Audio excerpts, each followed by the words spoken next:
पुराने पहाड़ों और जंगलों के बीच बसी ये है सोना घाटी। सोना घाटी कभी हंसी और रंगों से जिंदा थी। यहाँ जीवन अपने पूरे शबाब पर था, हर दिन एक उत्सव की तरह। नदी चमकती थी, मानो सूरज की किरणें उसमें समा गई हों। बच्चे खेलते थे, उनकी हंसी पूरे गांव में गूंजती थी। हर कोने में खुशियां बिखेरती थीं और खेत लहलहाते थे, मानो धरती माँ ने अपने आंचल में खुशियां भर दी हों। पर अब एक भारी खामोशी ने गांव को जकड़ लिया था, एक ऐसी चुप्पी जो दिल को चीर देती है।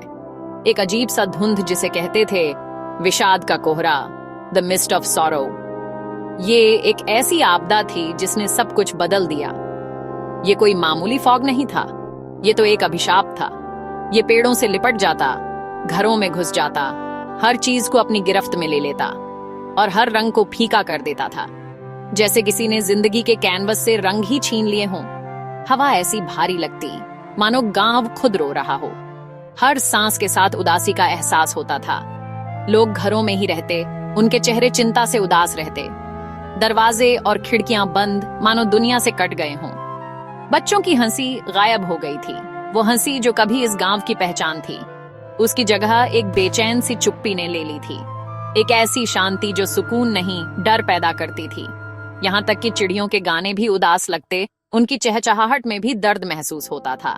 इस खामोशी में खो गए थे, जैसे प्रकृति भी इस दुख में शामिल हो गई हो।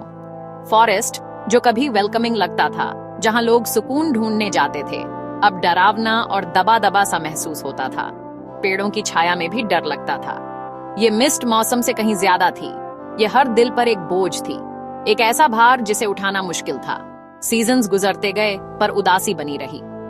वक्त जैसे थम सा गया था, बस दुख ही आगे बढ़ रहा था। मुस्कानें गायब हो गईं, बातें धीमी हो गईं, जैसे लोगों ने बोलना ही छोड़ दिया हो, और होप जैसे हाथ से फिसलती जा रही थी, मानो कोई आखिरी उम्मीद की किरण भी बुझने को हो। गांव वाले उन दिनों के लिए तरसते थे जब सोना घाटी में खुशियां बसती थी, जब सोना घाटी रोशन और जिंदा दिल हुआ करता था। वो दिन अब बस एक सपना बनकर रह गए थे। इस दुख की चादर के नीचे सोना घाटी अपनी पहचान खोता जा रहा था। सोना घाटी का दिल धीरे धीरे बुझ रहा था। क्या कभी ये गांव फिर से मुस्कुराएगा? ये एक बड़ा सवाल था। इस उदासी के बीच सोना घाटी के शांत और धुंधले वातावरण में रहता था आरव। वो अक्सर गांव के किनारे बैठा हुआ दिखाई देता था, मानो वो भी उस उदासी का एक हिस्सा हो। एक छोटा सा ऑर्फन जिसकी स्पिरिट चुपचाप इस सैडनेस का सामना कर रही थी। वो अकेला था, लेकिन उसके दिल में एक अटूट उम्मीद थी, एक ऐसी लौ जो इस निराशा के माहौल में भी जलती रही। उसे सुकून मिलता था नेचर के छोटे छोटे वंडर्स में, जैसे पत्तियों पर जमी ओस की बूंदें और खिलते हुए फूल, जो उसे याद दिलाते थे कि खूबसूरती अभी भी मौजूद है। और अपनी बैम्बू फ्लूट के म्यूजिक में एक बहुत प्यारा गिफ्ट था वो। ये बांसुरी उसे किसी ने दी थी, और ये उसके लिए सिर्फ एक इंस्ट्रूमेंट नहीं था, बल्कि एक दोस्त, एक साथी और उसकी भावनाओं को व्यक्त करने का एक जरिया था। जब आरव बजाता तो उसकी मेलोडीज उम्मीद लेकर आती, वो धुनें जो दिल को छू जाती और लोगों को एक पल के लिए उनकी परेशानियों से दूर ले जाती, उस मिस्ट में से गुजरकर परेशान दिलों तक पहुंचती। उसकी बांसुरी की आवाज पूरे गांव में गूंजती, हर घर में, हर दिल में एक छोटी सी आशा की किरण जगाती। उसका म्यूजिक एक प्यार भरा विद्रोह था, खूबसूरती और हिम्मत की याद दिलाता था। वो संगीत के माध्यम से लोगों को ये बताता था कि भले ही हालात कितने भी मुश्किल हों, हमें हिम्मत नहीं हारनी चाहिए। हालांकि वो गांव का दर्द महसूस करता था, उसकी धुनों में हमेशा ऑप्टिमिज्म की एक किरण होती थी। वो जानता था कि संगीत में हीलिंग पावर होती है, और वो उस पावर का इस्तेमाल करके गांव को फिर से खुशहाल बनाना चाहता था। समटाइम्स कोई गांव वाला रुक जाता, एक पल के लिए उसे सुकून मिलता। उस संगीत में वो अपनी सारी चिंताएं भूल जाते और एक शांति का अनुभव करते।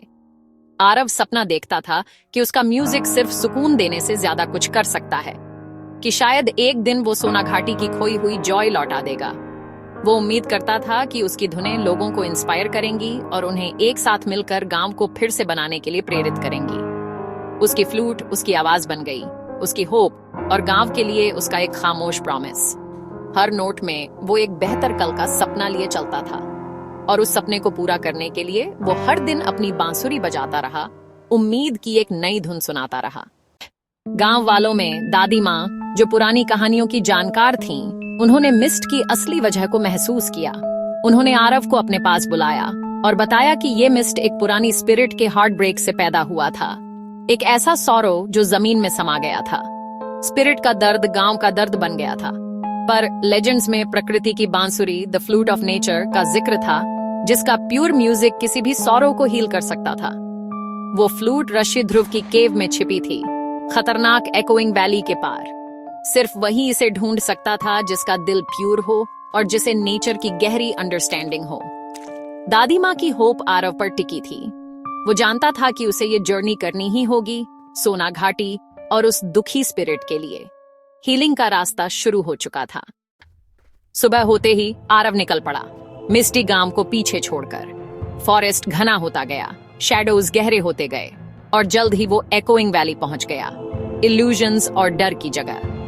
वैली की इकोज उसके पास्ट की आवाजों में बदल गईं, उसे वापस लौटने या गिव अप करने के लिए ललचा रही थी। आरव आगे बढ़ता रहा, अपनी फ्लूट की आवाज और सोना घाटी की हंसी की यादों से खुद को संभाले हुए। उसने नेचर की रेजिलियंस से स्ट्रेंथ ली। एक अकेला ईगल, एक जिद्दी फ्लावर। आगे का हर स्टेप एक बैटल था, पर उसकी होप कभी नहीं टूटी। धीरे धीरे थका हारा पर डिटर्मिन्ड आरव वैली से बाहर निकला।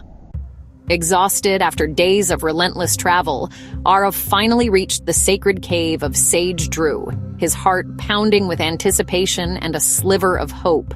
The cave was nestled high upon the mountain, a sanctuary offering breathtaking views of the valley below, a testament to the sage's solitary existence.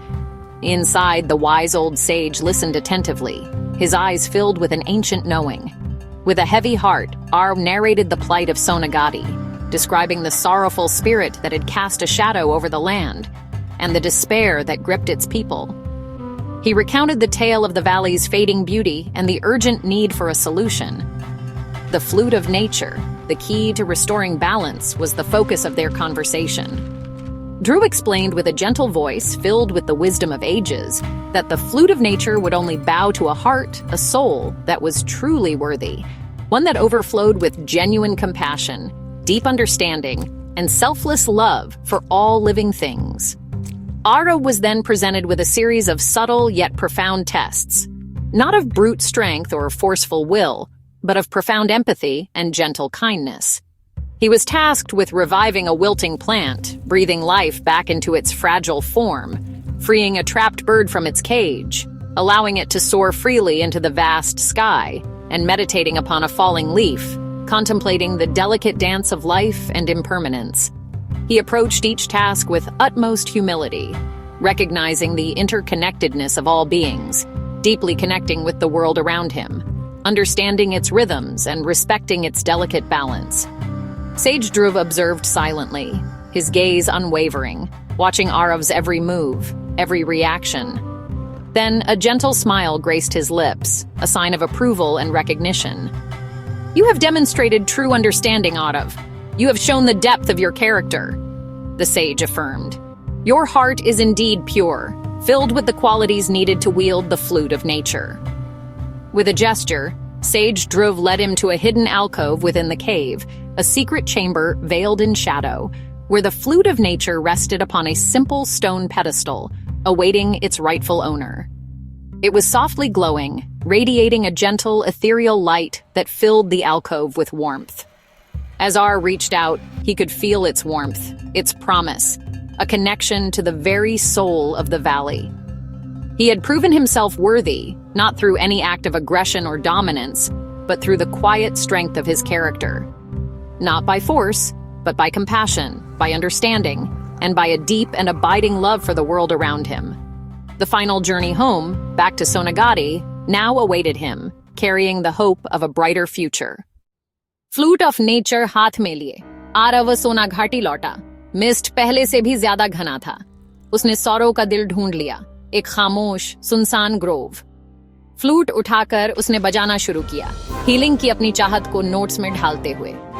पहले तो मिस्ट ने रेजिस्ट किया और ज्यादा भारी होकर घूमने लगा। आरव थोड़ा लड़खड़ाया, फिर रिमेम्बर्ड स्पिरिट के दर्द को अंडरस्टैंडिंग चाहिए थी, कॉन्क्वेस्ट नहीं। उसने फिर से बजाया, इस बार एम्पैथी के साथ, स्पिरिट के ग्रीफ को स्वीकारते हुए और कंफर्ट देते हुए। मेलोडी एक प्यार भरा एम्ब्रेस बन गई, बैटल नहीं, मिस्ट नरम पड़ गया, लाइट अंदर आने लगी और वो पुराना सौरव हटने लगा। फॉरेस्ट ने फिर से सांस ली, हौले से, जैसे लंबी नींद से जाग रहा हो। कंपैशन, फोर्स नहीं, यही हीलिंग का सच्चा म्यूजिक था। जैसे ही आरव की कंपैशनेट मेलोडी हवा में फैली, मिस्ट ऑफ सॉरो घुल गया। सनलाइट लौट आई, पेड़ फिर से हरे भरे हो गए और बर्ड्स खुशी से गाने लगे। वो एंशिएंट स्पिरिट आखिरकार पीस में आकर जमीन को अपने ग्रीफ से आजाद कर दिया। आरव एग्जॉस्टेड पर फुलफिल्ड गांव लौटा। लोगों ने उसे ऑ और ग्रेटिट्यूड से ग्रीट किया, उनके चेहरे होप से चमक रहे थे। सोना घाटी का जैसे नया जन्म हुआ हंसी और सॉन्ग लौट आए और बच्चे फिर से खेलने लगे। आरव ने स्पिरिट की स्टोरी, दादी माँ की विजडम और फ्लूट ऑफ नेचर का लेसन सबके साथ शेयर किया। उसने गांव वालों को सिखाया कि सच्ची स्ट्रेंथ कंपैशन में है, डार्कनेस से फाइटिंग में नहीं। फ्लूट एम्पैथी और हीलिंग का सिंबल बन गई और इस तरह सोना घाटी फ्लोरिश हुआ। उसका दिल हमेशा अंडरस्टैंडिंग के प्यारे म्यूजिक से गाइडेड रहा।